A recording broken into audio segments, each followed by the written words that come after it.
to give his inspirational message. Let us welcome the officer in charge in high school department, none other than Mr. Edward Joshua L. Castro. Palakpakan natin si Edward.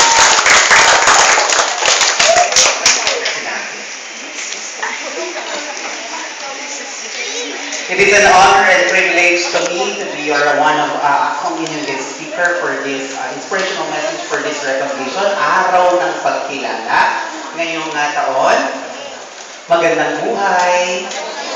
Mayong kinabuhi. Magandang buhay. Mayong kinabuhi. Magandang buhay po sa inyong lahat na nandiyan sa likod. At of course, my beloved principal, Ma'am Susan Contillo, my co-IC from the 2 department, and of course, my co-teachers. Magandang umaga po sa inyong lahat. Magandang umaga, Ma'am Nina. Okay. Before we start, ako lang iiwan sa inyo na habilin lamang sa aking speech. Tatlong bagay na babaunin ninyo pag kayo ay tumutong ng grade 6. Okay, talagang gusto. You're determined to become grade 6 next year, okay? Gusto mo mag-graduate? Alright, now, babaunin muna natin ito. So this time, I'll give you the 3 marks of excellence. Okay. Ano ulit? The 3 marks of... Kanina ito yung message ko sa grade 4. Dapat iba yung sa grade 5. But then, idudugtog ko na lang yung mamaya sa grade 5. Hindi, maikli lamang po ito. Okay? The marks of excellence. Number 1, I start with yourself. Start with what you have and start for who you are. Number 1, kung ano ka. At umpisahan mo sa iyong sarili. And of course, you develop your given or God-given talents. No? Mag-start sa sarili mo. Ano yung mga talento niya grade 5? Give me one. Magsayaw, kumanta. No? That is your talent. Ibinigay ni ng ating Panginoon. Now, I have a story, a short story in Matthew 24, na mayroong binigyan, makinig kayo mabuti, may binigyan ang rabbi o ang guro ng 3 tao. Binigyan niya ng kanyang in-entrust sa kanya. It's either money or talent. Let's say, the parable of talents. Binigyan ng isa ng 5 talento. Yung isa naman ay binigyan ng 2 at yung isa ay binigyan ng 1. Alright, sabi dito ay yung pagyamanin, okay? At binigay sa kanila. No? I-rephrase ko lang ito mga anak para talagang maunawaan ninyo. At matapos ang ilang buwan, bumalik yung guro. Binigyan siya ng 5. Tinanong niya, kamusta yung mga talentong binigay ko sa inyo? Ang sagot naman ng isa, ay, Master, ang binigay mo sa akin 5, naging 10. Ay, very good, 10. How about yung 2 pa naging 4, ang galing, multiplication. Eh, yung isa pa din. Anong ginawa niya? Sabi niya, 10 po, yung isa naman 4. Yung isa, yung master, rabbi, my dear teacher, takot na takot po ako. Itinago ko po siya sa ilalim. At hindi ko po ito inalis. At hindi ko po ito pinagyaman. At kasi po baka mawala. Diba? Baka mawala. Ano nangyari? Ang sabi ng rabbi? O ng teacher sa kanya? O ikaw ang nag-iisa. Ang iyong, at hindi mo napagyaman ang ibinigay ko sa iyong talento, babawiin ko yan at ibibigay ko dito sa marami. At dahil marunong silang magparami ng kanilang talento. Ibig kong sabihin, the lesson is grade 5, you develop your talents, God-given talents. Hindi lang ito academic, but then yung inyong mga, kung marunong kayong kumanta, i-develop niyo yan. Who knows? You'll be the one of the, kayong tatalikod. Iikot yung upuan ng The Voice sa inyo. Why not? Tama? Tama po ba? You develop your talent. Pangalawa, yun ang sinabi ko, start to yourselves. Kung ano man ang inyong talento, mga magulang, kaya tulungan niyo po sila ngayong summer class. Kung ano po ang kanilang hilig, kung ano po ang kanilangan. Nakikita niyo yung talento na binigay na sinasabi ni Howard Gardner na ating multiple intelligences sa kanila, discover it and develop it. Meron pwede kayong mga puntahan na mga clinic, no? It means yung mga pwede nilang salihan ngayong summer, no? So yun yun. Pangalawa, beautify your vocabulary. Ano? Beautify your vocabulary. Binaliti ko kayo kanina na magandang buhay. No? Beautify your vocabulary kasi minsan doon nagsisimula. Yung pagsalita natin, natutunan ko rin naman po ito.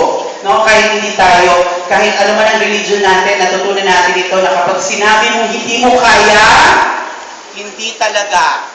Hindi mo kaya, dapat ang sagot, kaya ko. Naintindihan? I can, but I can. Kaya ko. Okay, sa tulong ng Lord, makakayanan mo. Hay, buhay!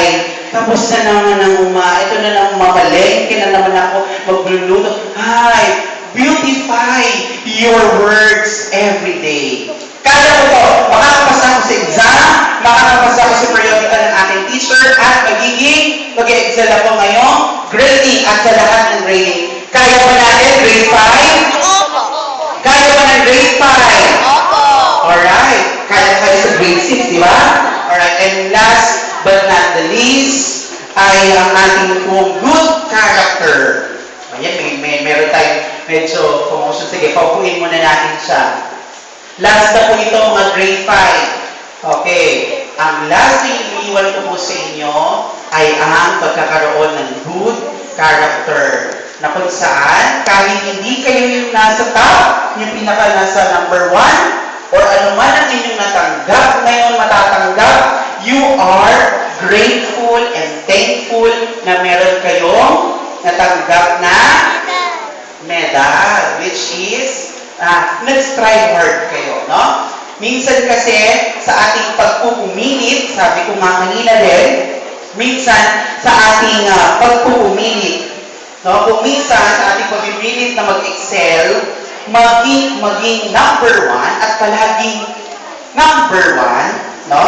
Ang ating character ay nawawala na ang pag-ibig natin sa kapwa, no? Ang tingin na lang natin sa iba ay kalaban, kakompetensya, laging gano'n, naku ka dapat ka ba ano dyan eh. Instead na dapat friend mo siya. Hindi mo na-win yung friend. No? Dapat number 1 yan. Number 1 ka, anak ha? Mga parent natin na hindi ko naman nilalahap. Baka gano'n na nag-instill natin sa mga bata. O ngayon, dapat number 1 ka. Hayaan mo siya. Ay, buti nga nagkamali. Diba? Huwag po natin instill sa kanila yan at huwag natin gagawin yon, ha? Medyo competitive tong mga batang ito pagdating sa grade 6. So, yun lang ang aking ipapabakon sa inyo. Kasi kung hindi natin gagawin yung good character natin na gano'n at remain humble tayo, kahit truck pa yan na medalya at tropeyo ang dumaan sa atin, walang halaga. Kung tayo naman ay walang kaibigan. Dapat also, pagkatanggap ka ng medalya, marami ka rin kaibigan. The good character na yun lang po ang ating iiwan sa inyo. At syempre, kung merong marks of excellence, total natapos naman ito sa elementary department, meron kayong kalaban. May kalaban ang excellence number 1. Patuloy siya at mabilis lang ito. Katamaran, laziness, no? Huwag natin gagawin yun. Lalo na mag-grade 6 na kayo, habulin yan. Laziness, kung magkaroon na kayo ng study habits ninyo. Dahil talaga na, kung gusto nyo i-set nyo yung goal nyo na kayo ay magtatap 1, kung ano man, o valedictorian, set your goals. Bawal ang tamad. Sumunod, ignorance or kamangmangan. Dapat yan ang kalaban ng excellence. Kinakailangan study at mag-discover pa ng hindi nyo pa nalalaman through the guidance of the teacher. At lastly, ang kalaban ay katamlayan. Ang katamlayan ay laging, bukas na lang, mami, ko. Ako, mag-review, bukas na lang po. Yes, may bagyo.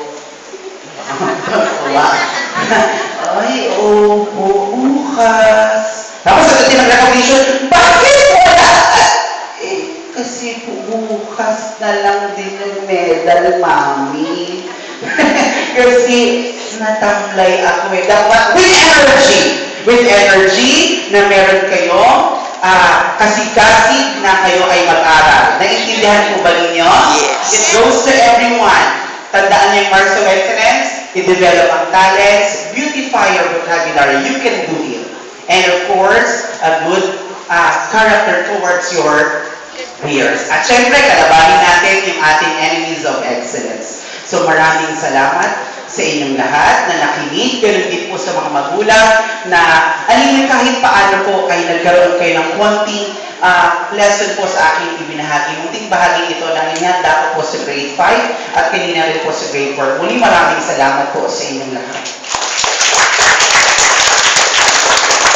Thank you so much, Sir Josh.